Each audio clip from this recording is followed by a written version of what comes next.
When I used to get a job requirement, quickly I go to the job description, look at it, and figure out what could be the job need is, because I have a job title there, which is easy for me to understand what is the job requirement could be and what kind of candidate I need.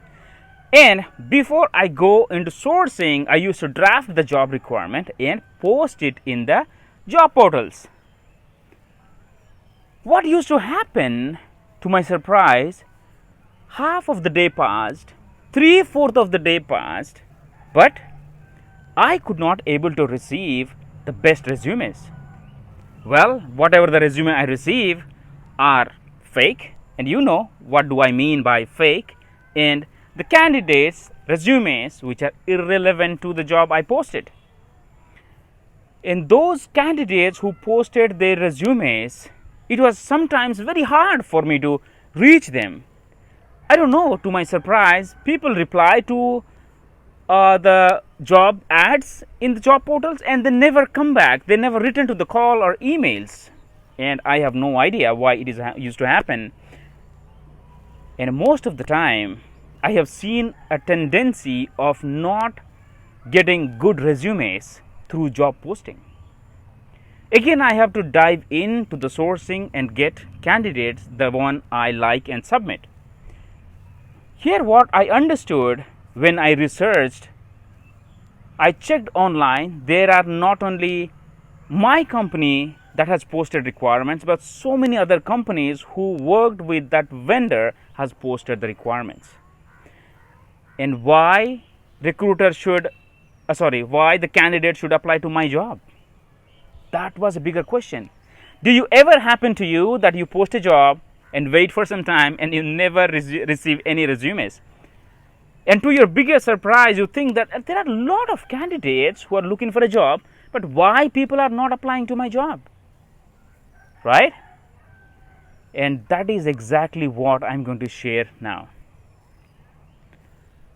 Why people do not focus on the job description and do not apply is that particular ad do not resonate to them. The same question, now you got to ask yourself, is your job description, the way you are going to post it online, is that going to resonate to the people who is going to read it, or it is more generic to the masses? Yes, this is very profound. You got to understand it in deep, because here is a catch.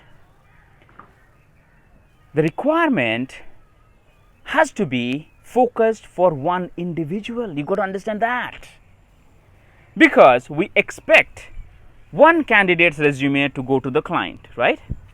Because we do not expect 3-4 resumes that one candidate sends and we send the same resume to the client. No, it won't happen like that. Because we expect one candidate to look and apply, it means the job description has to talk to that one person. And during current situation, it is very, very important, because it is just not the market which has created a lot of problems, but it has been challenging for candidates and recruiters as well. What you should be doing now?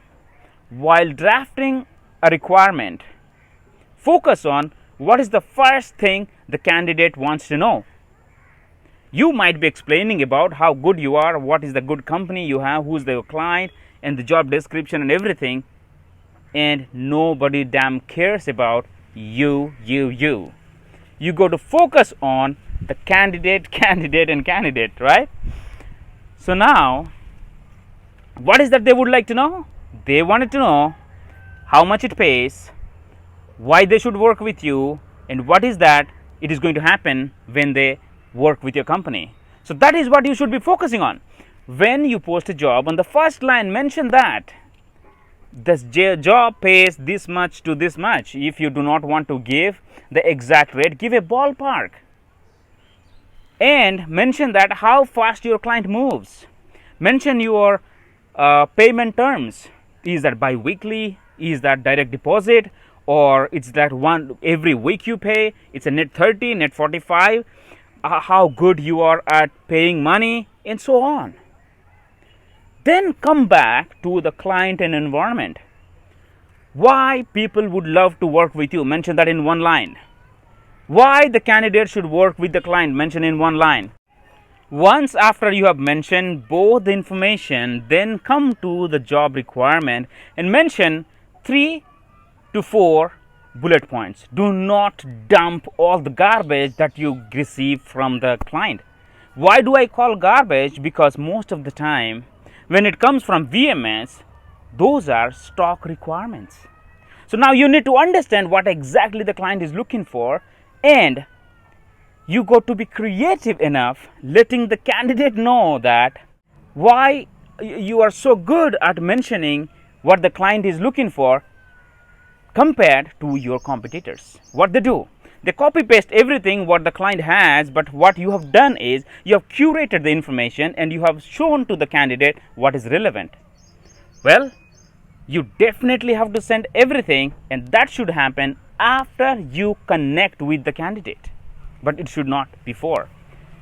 We as a recruiter do not read full job requirement more than once. Most of the time we even don't read the requirement full, and how do you expect the candidate to go through everything that you have mentioned in your job posting? Make sense? So now give what is that relevant for you to establish the first connection, the contact. Then when you get into the call or you get a email, then you initiate your process and close the candidate. I hope it helps, and do share this video with other recruiters. Thank you very much for listening. This is Suman Pachigulla, #1 best-selling author of the book Nail the Deal, and I'm the MAV Recruiter Mentor on a mission to impact 5 million lives. Take care and God bless.